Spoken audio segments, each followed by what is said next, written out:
Hi guys,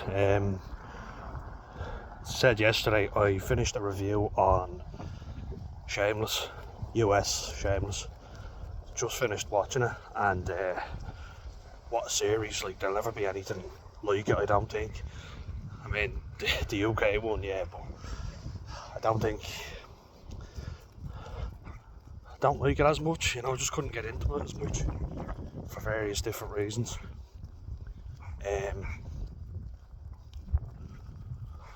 But yeah, like, I just thought it was really so well made. Thought there was a lot of really interesting characters, you know. I was talking a good bit about Frank, about Monica, Lip and Fiona. So now, like, I kind of move on to kind of Ian. Yeah, my mum didn't like Ian. I found him, you know, when he becomes gay, Jesus. Now he's mentally ill and it's made clear, you know. But yeah, he kind of goes off the rails, and he loves Mickey Milkovich no matter what. You're kind of there thinking, what the fuck do you say to him? Ian goes on a bit of a power trip, which I think can happen with mania, you know. But he's obviously he's big on gay rights, and you know, throughout the show he's gay. You know, it's always made clear to us. And he bonds more with Monica, their biological mom, than anyone else, I think, because of the bipolar. And she accepts him, like, she's very accepting of him being gay. She even goes out to try and find a boyfriend with him. I thought that was a nice moment, you know. Overall, I'd say I liked Ian. I don't think there's any malice in him. I think he's a well-intentioned character. And I think he kind of wants to go with Mickey because he wants to fix him, you know, that kind of way. Because of how damaged Mickey, Mandy and the rest of them are in the Milkovich family. Because Terry's not exactly an upstanding citizen.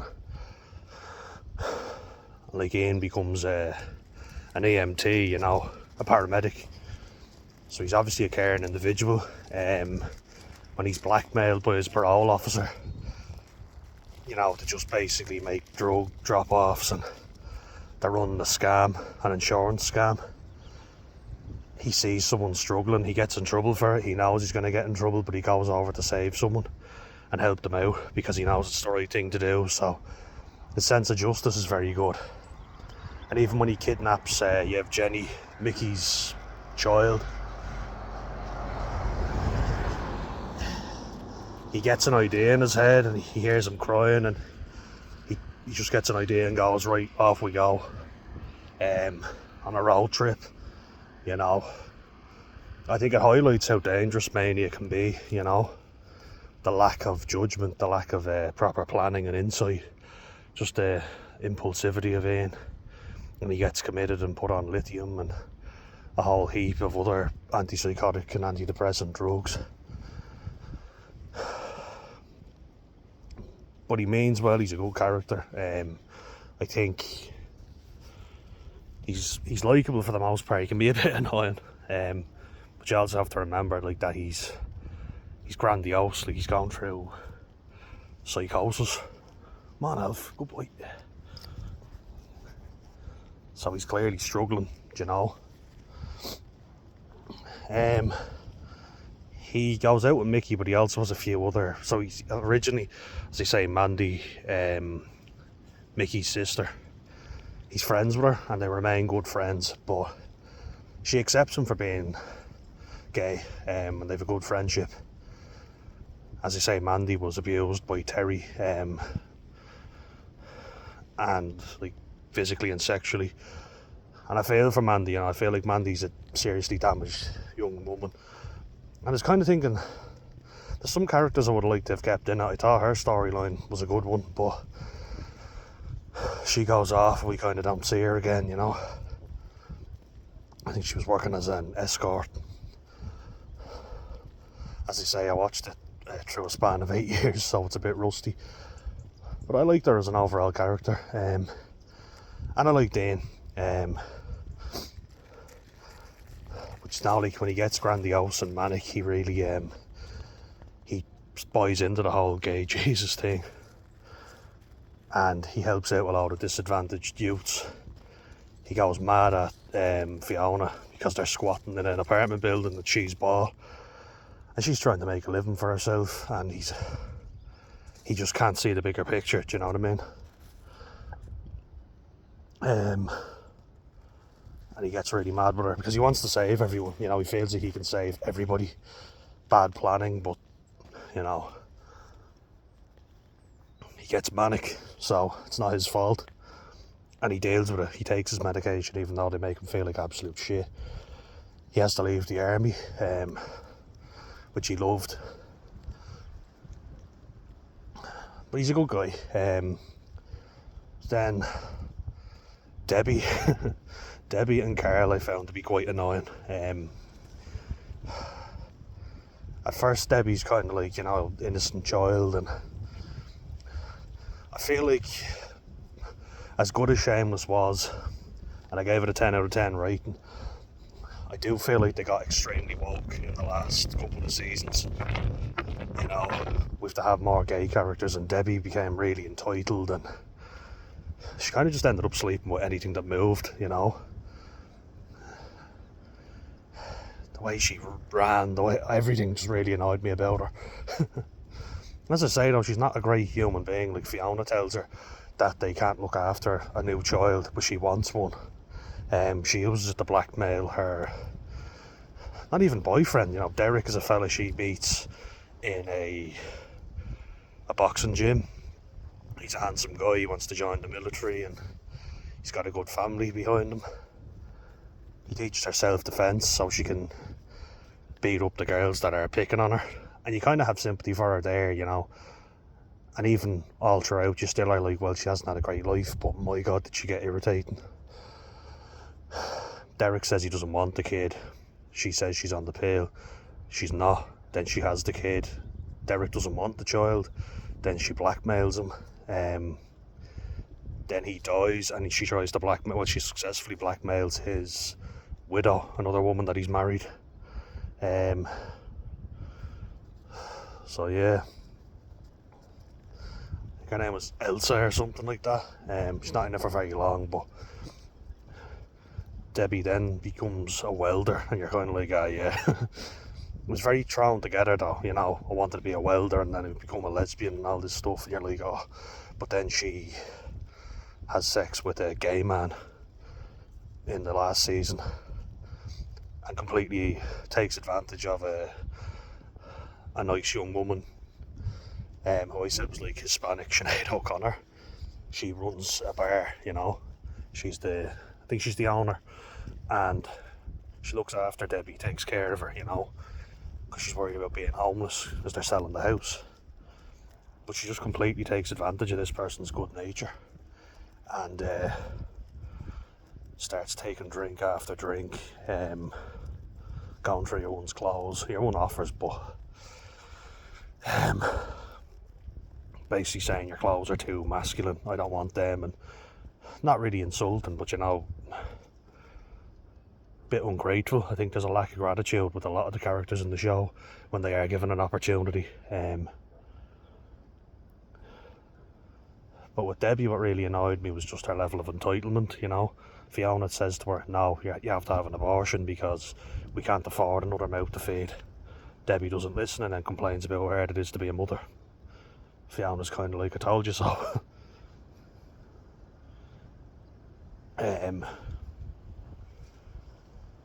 Yeah, don't know if anybody else agrees, but I just found her a very annoying character, you know.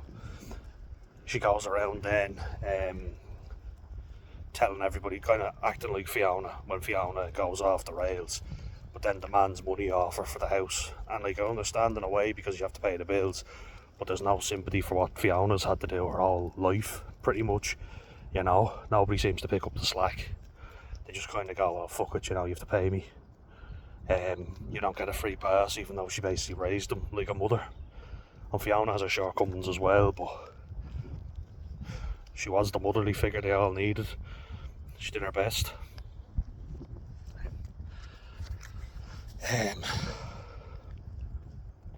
But she's controlling what everybody else spends. Meanwhile, she's off buying fancy stuff for herself in the shop. But she keeps the receipts so that she can return it, you know. She goes to a fancy restaurant and she's looking to pick up people like a sugar daddy. She meets a friend who's, you know, a real, how do you put this? She's a gold digger. Yeah, that's the right word. She just wants a rich man who can pay for all her kids' expenses and, you know, alimony payments so she can get her lips done and expensive Gucci handbags. Debbie starts acting that way too, and then she meets a rich lesbian who gives her cash and offers to let her live with her and employs her as a housekeeper. Her daughter's an entitled little bitch who is spoiled rotten, and just to piss off her mum, she sleeps with Debbie. You know, it's kind of a weird one, but yeah, Debbie just seems to want someone to look after her, and she gets accused of statutory RAPE by the daughter, because the daughter's like 10 months younger than her, but she's 17, so she's technically a minor. So that was on the daughter, you know.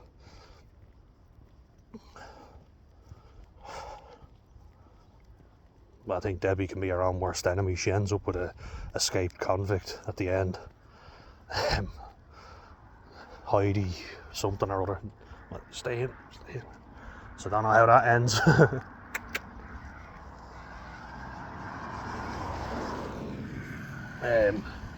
But yeah, it just feels like she's entitled to a lot of things and expects other people to do it for her, pick up the slack. Probably my least favourite character in the whole thing. Carl is kind of annoying too, like, you know, he's the tough guy and the macho man. Apparently he ends up being a fucking traffic cop at the end, you know, like giving people parking tickets because his mouth gets the better of him.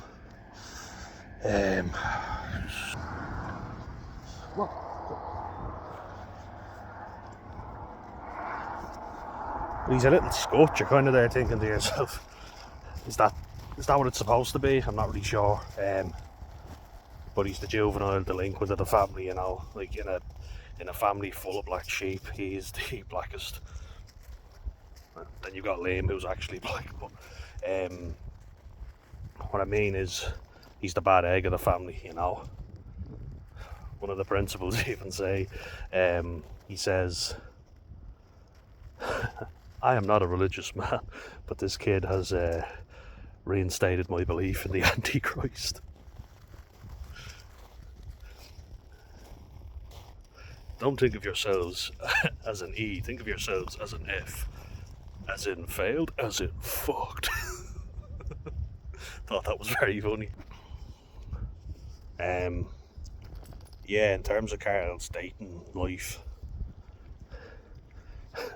as I say, he dresses up as an African American gangster, so cultural appropriation to the max.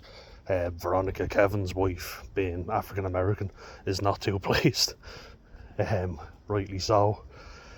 He starts going out with a black girl, and her dad is a police officer, and he just goes, oh hell no. Thought that was funny. But he actually ends up looking after Carl in the end, you know. He helps him.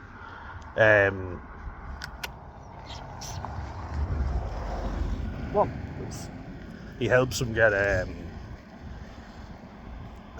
into the academy, you know, like military school, and then tries to help him out with West Point, which doesn't go so well, but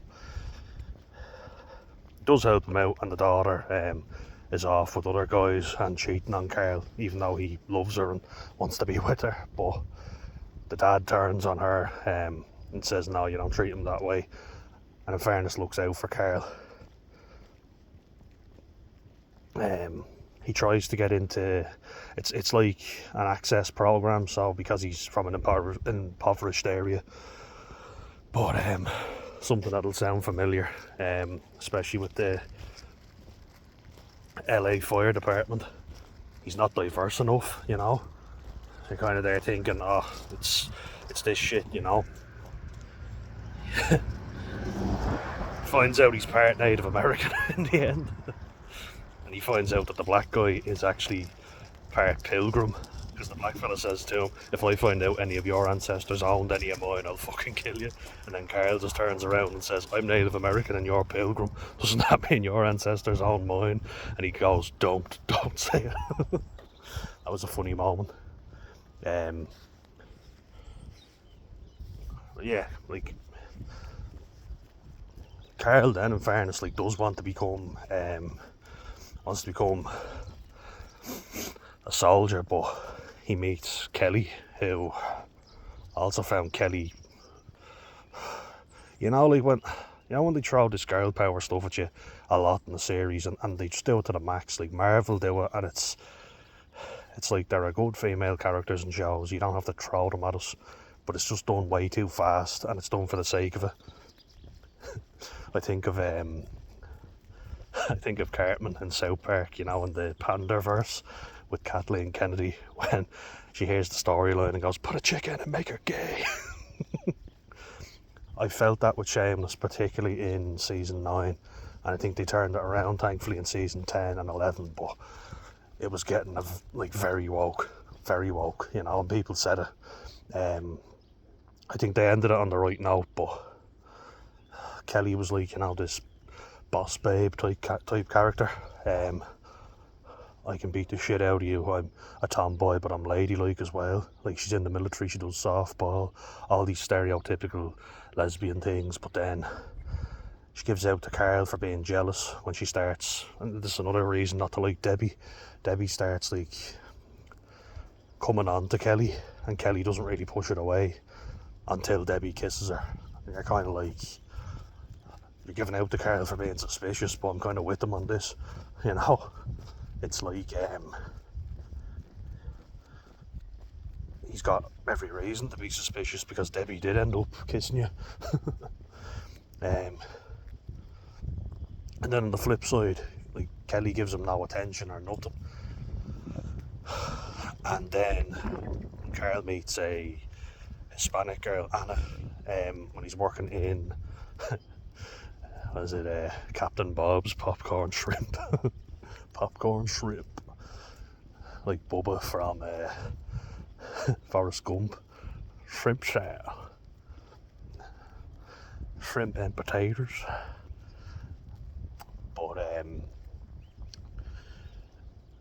Carl starts getting interest, you know, and he fancies Anna, who's like a headstrong Mexican woman, and she's quite attractive, like, to be fair. And Kelly's all over him, you know, like, just because she's jealous now. It's like double standards again. And then meanwhile, Kelly doing all this stuff gives Carl an STD, gives him a syphilis infection. And that fizzles out, you know. That just stops that relationship after that. They ended on a good note though. Kelly and one of her, as Carl says, white girlfriends, rich white girlfriends, they go into to get broken traffic lights fixed by pretending that they were robbed at gunpoint. So as they say, nobody will care unless it happens to a rich white girl. And then in fairness, something gets done when they go and pretend they were robbed. Not really much to say on Liam. Liam's just a nice young fella who was trying to figure out why he's African American and nobody else in the family is. He's smart, he goes to a good school because he gets into a prestigious school because they're trying to get more minority children in. So he's more educated than everybody else, and also he's a naturally intelligent kid, but he looks out for Frank, even though Frank never gives him a reason to. And they kind of, in fairness, all of them as kids clearly care about Frank and are looking out for him. But when they get older, they know better, you know. He uses them as a sympathy chip, you know. I've got a kid with me, you know, give me money so that I can buy drugs and alcohol. As soon as they're too old, he doesn't care. But yeah, like, I just found with Carl there was this tough guy act, and it was kind of with all of them, you know, like I said it in the previous video. But yeah, just kind of going, oh, Gallagher's don't do this, and rehab doesn't work for Gallagher's, and Gallagher's are tougher. You know, I'm from the south side.